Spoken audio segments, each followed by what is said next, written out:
Namaku Aditya. Hari itu adalah hari pertama aku masuk kerja. Bekerja sebagai sales di sebuah perusahaan yang menyediakan keperluan rumah tangga.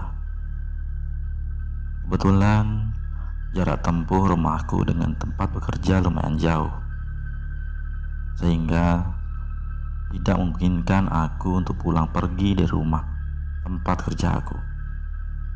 Apalagi posisiku sebagai sales jelas tidak akan efektif kalau harus pulang pergi dari rumah. Ya, aku memutuskan untuk mencari sebuah rumah kontrakan. Tapi sayang, rumah kontrakan di sekitar tempatku bekerja sewanya cukup tinggi. Selagi belum dapat rumah, tinggal di rumahku juga gak apa-apa kok. Anton mengajak aku tinggal bersamanya. Aku pun mengiyakan. Paling tidak, aku bisa mengatur keuanganku sampai dapat rumah yang terjangkau biaya sewanya. Setelah pulang kerja, aku dan Anton pulang bersama mengendarai sepeda motor masing-masing. Kurang lebih sekitar pukul 8 malam kami tiba di rumah.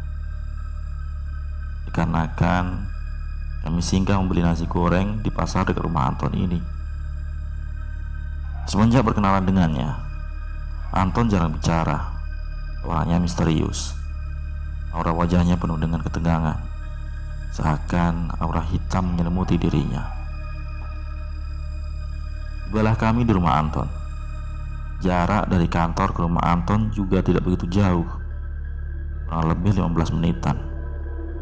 Pandanganku mengitari pekarangan rumah Anton. Halamannya gelap sekali. Hanya satu buah penerangan di gang yang berwarna oranye. Itu pun terkadang kedap-kedip. Sepertinya bolam lampu sudah lama tidak diganti. Rumahnya hanya bisa dilalui sepeda motor saja. Dan di sebelah kiri rumah itu terlihat samar-samar olehku ada serumpun batang pisang. Di sebelah kanannya hanya semak belukar. Kurang tahu itu tanaman apa, karena sebelah kanan memang jauh dari pencahayaan. Ngapain di luar? Anton mengejutkanku.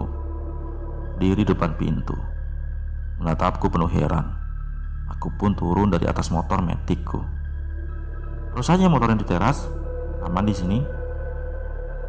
Aku menuruti perintahnya. Ketika berada di dalam ruangan, jantungku semakin berdetak tidak karuan, seolah ada sepasang mata yang sedang mengawasiku. Kita makan dulu yuk. Anton membuka 2 bungkus nasi goreng yang dibelinya tadi. Aku pikir Anton membelikan nasi goreng untuk istri atau anak-anaknya. Di sebelah dinding bagian kiri dekat kursi tamu ada sebuah jendela yang cukup tinggi dari lantai. Daun jendelanya terbuat dari rangkaian papan yang disusun sedemikian rupa. Kondisinya tertutup rapat. Tepat di tengah si Anton saat ini, tepat di bawah hiasan lampu dengan ornamen kuno, tergantung menyinari seluruh isi ruangan. Karena lampu itu satu-satunya alat penerangan di ruangan ini.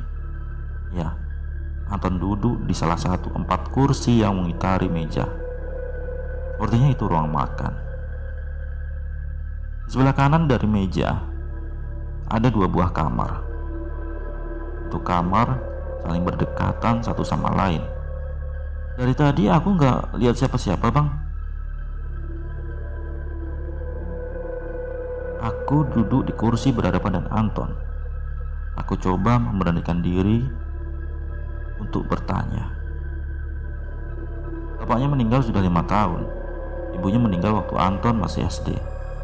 Sedangkan istrinya sudah bercerai setahun yang lalu. Sambil menunggu Anton mandi, aku nyalakan TV berukuran 14 inch. Aku letakkan tas ransel berisi pakaian selama seminggu, yang dari tadi aku panggul kesana kemari.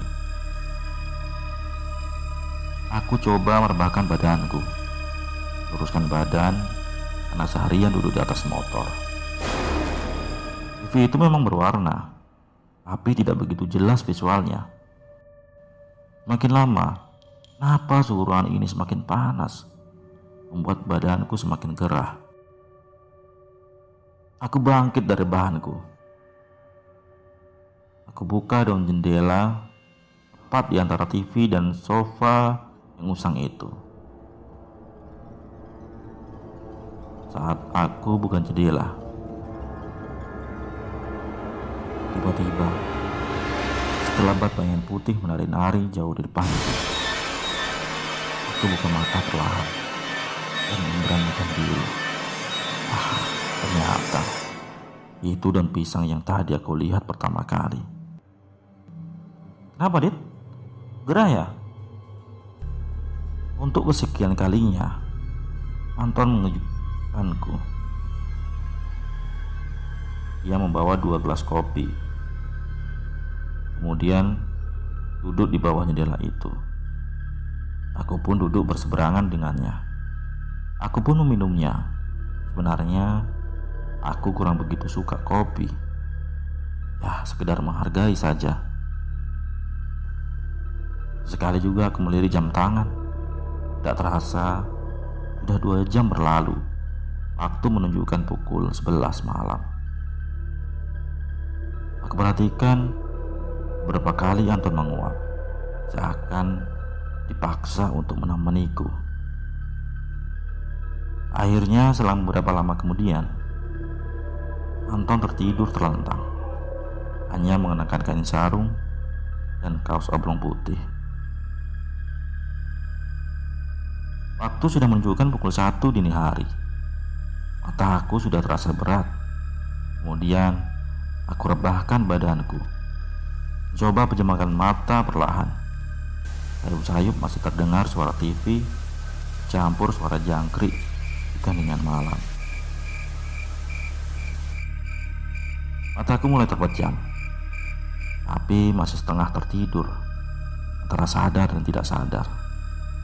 Tiba-tiba dengar lompatan yang begitu kuat sekali bunyinya. Aku abaikan suara itu. Selang 5 menit kemudian, suara yang kedua semakin jelas terdengar. Entah ini suara yang keberapa. Perasaanku benar-benar kacau. Suara yang sekarang sangat jelas sekali. Cium bau anyir yang sangat busuk, seakan tepat di atas kepalaku. Aku memicingkan mata sedikit demi sedikit. Aku melirik ke arah jendela yang masih terbuka. Astaga! Mulutku terkunci rapat. Lidahku mendadak keluh. Berteriak tidak bisa sama sekali. Badanku kaku, tidak bisa bergerak. Mataku masih menatap ke arah jendela. Tepat di luar sana, sesosok berkain putih bercampur tanah kecoklatan. Wajahnya hitam seperti terbakar. Nyerinya menatap. Kedua bola matanya melotot seakan mau keluar dari tengkoraknya. Urat-urat matanya bercampur darah terlihat sangat jelas. Lubang hidung tertutup kapas. Beberapa ulat-ulat kecil keluar dari balik kulit dan pipi. Bang Anton, rasanya itu sudah sekuat tenaga aku berteriak. Tapi ternyata suaraku hanya terbata-bata. Kakiku coba gerakkan dan menendang kaki Anton. Anton terperanjat seketika dengan mimik bingung. Karena belum tersadar, dia masih bingung melihatku terbujur kaku dengan wajah tegang. Aku coba menggerakkan tangan dan menuju ke arah jendela, tepat berada di posisi Anton tertidur tadi. Apa, Dit? Kamu kedinginan? Anton pun bangkit dari tempatnya, langsung menutup daun jendela itu, lalu menuju ke kamar sebelah kiri. Dia menyuruhku untuk tidur di kamar sebelahnya. Aku bergegas menuju ke kamar. Badanku masih menggigil ketakutan. Aku rebahkan badan ke atas ranjang. Ranjangnya cukup besar, terbuat dari ranjang besi yang kuat. Tapi suasana kamar terlihat gelap dan pengap. Cahaya remang-remang hanya didapat dari lampu di ruang tengah itu. Sampai pagi aku tidak bisa tertidur. Saat kerja, tidak sengaja aku melihat sebuah batu nisan bawah rumpun batang pisang itu. Aku tidak tahu pasti itu kuburan siapa, dan aku tidak berani untuk menanyakannya ke hantu.